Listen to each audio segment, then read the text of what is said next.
Olá galera, hoje eu vou falar um pouco sobre a região sudeste do Brasil e parte da região sul. Vale lembrar que nos aspectos físicos da região sudeste, ela é muito característica por planaltos, planícies e altas depressões. Então, a região brasileira, a estrutura geológica dela é marcada principalmente pela era pré-cambriana, onde são formados uma parte por escudo cristalino, onde a gente tem a serra do Atlântico, leste e sudeste, a depressão borda da leste da bacia do Paraná e o planalto da bacia do Rio Paraná. Em relação ao clima e vegetação, a gente pode dizer que são três tipos climáticos distintos na região sudeste: o tropical, litorâneo, o tropical típico ou tropical continental e o clima tropical de altitude. E lá em parte de São Paulo, lá em São Paulo, fazendo fronteira com o Paraná, tem um clima subtropical úmido, que vai favorecer algum tipo de vegetação. Então, na região sudeste, a gente vai ter a Mata Atlântica, a Mata dos Pinhais ou de Araucárias lá no sul, bem pequena faixa, no sul de São Paulo. A vegetação litorânea, que geralmente é formada por mangues, entre outros aí, restingas, dunas. Vamos ter uma parte de caatinga na região de Minas Gerais. E o Cerrado, parte de São Paulo, parte de Minas Gerais, que vão abranger essa formação vegetal aí. Então vamos lá, o Cerrado, que é uma formação de médio porte, com árvores, com arbustos e ervas, geralmente com troncos com cascas grossas e caules contorcidos. São formados por caducifólias, que são aquelas árvores que perdem as suas folhas no decorrer do ano. A Mata Atlântica é uma floresta densa, latifoliada, sempre verde e higrófita, depende muito de umidade, e foi intensamente devastada principalmente pelo período econômico da história do país, principalmente na época cafeeira. A Mata de Araucárias, que é encontrada lá no extremo sul de São Paulo, na fronteira com o Paraná, é uma parte da floresta tropical adaptada aos locais de baixa temperatura, principalmente nas serras, e é formada por pinheiros conhecidos como araucária ou pinheiro do Paraná. As formações litorâneas, como eu falei, são adaptadas às salinidades das áreas litorâneas, onde a gente tem os manguezais, que é a mistura de água doce com água salgada, e são geralmente encontradas nas áreas praianas, de restingas, manguezais, entre outras aí. Como, por exemplo, a gente tem a área de manguezal aqui na Barra de Guaratiba, na área da Sepetiba, Pedra de Guaratiba. Tem também a área formada pela Caatinga, que é lá no extremo no norte, da região norte, nordeste de Minas Gerais, que é uma formação xerófila, que são aquelas vegetação adaptada ao clima mais quente, que tem espinhos no lugar de suas folhas, possuem raízes profundas e caules grossos, justamente para poder ter o acúmulo de água rápido.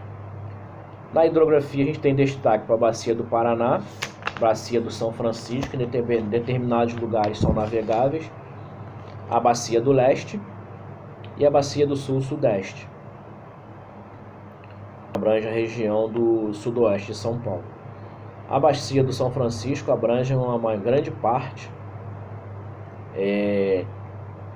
do norte de Minas Gerais, e a bacia do leste abrange parte do leste de Minas Gerais, Espírito Santo e Rio de Janeiro. A população nossa hoje ela vem envelhecendo devido ao processo de urbanização, processo de coisa. É a mais populosa, com mais de 80 milhões de habitantes. São Paulo tem 45 disso. E hoje a maior parte da população do Sudeste é consideravelmente jovem, em torno dos 30 anos. E os índices de urbanização são elevados, principalmente nas duas metrópoles nacionais, estado de São Paulo e Rio de Janeiro. Na industrialização, a região Sudeste ela é responsável por 52 do produto interno bruto de todo o país. Até porque vale lembrar que nos primeiros saldos industriais do país, nos anos de Getúlio Vargas e Juscelino, o Rio de Janeiro, que era a capital do Brasil. Então, esses dois estados, São Paulo e Rio de Janeiro, foram onde receberam maiores quantidades de incentivos do processo de industrialização. Então, as principais áreas industriais nessa região o ABC Paulista, em São Paulo, lógico, a área do Grande Rio, na parte da Baixada Fluminense, a Baía de Septiba e o Vale do Paraíba. A gente vai ter em Minas Gerais a Grande BH, a Zona da Mata, o Vale do Rio Doce, o Triângulo Mineiro.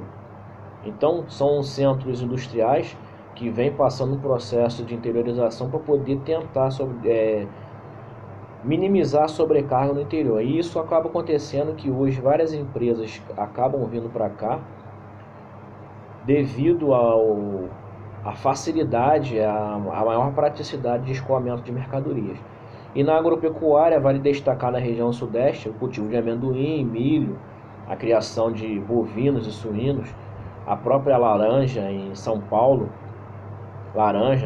São Paulo, Rio de Janeiro, Espírito Santo, café em vários estados da região sudeste, como parte do Rio de Janeiro também. Então também mantém a produção agrícola. E vale lembrar que a região sudeste também é onde foi encontrada as maiores reservas de petrolíferos como pré-sal. Existe ainda as sub-regiões do Brasil, como o norte de Minas Gerais, que essa região por meio de movimentos migratórios de Pernambuco, Bahia. A gente pode destacar a região do Triângulo Mineiro, que é composta por 35 importantes municípios mineiros, onde se destacam a mineração e a pecuária, entre outros cultivos aí. A grande cidade de Belo Horizonte e o quadrilátero ferrífero, que se destacam pela mineração e pela as cidades históricas como Ouro Preto, Mariana, Tiradentes, Congonhas, São João del Rei. O Sudeste Oriental, que vai pegar parte do noroeste do Rio de Janeiro, norte do Rio de Janeiro, parte do Espírito Santo e parte de Minas Gerais, que acaba tendo importância na extração de petróleo e gás natural, juntamente com a bacia de Campos. O eixo Rio-São Paulo, que é a área de uma futura megalópole, que vai englobar as duas megalópoles aí, São Paulo e Rio de Janeiro, que tem o Vale do Paraíba, Ubatuba, Angra dos Reis, várias outras, como a Serra da Mantiqueira, que vem tendo um crescimento econômico acentuado e favorecendo cada vez mais o crescimento de tudo isso daí. Ainda assim, o Oeste Paulista, que vem recebendo várias outras empresas, que é o total de 265 municípios, uma das regiões mais importantes do estado de São Paulo devido ao desenvolvimento dos polos tecnológicos encontrados naquela região. Bom, galera, hoje o que eu tinha para falar é isso. Um abraço, fiquem com Deus.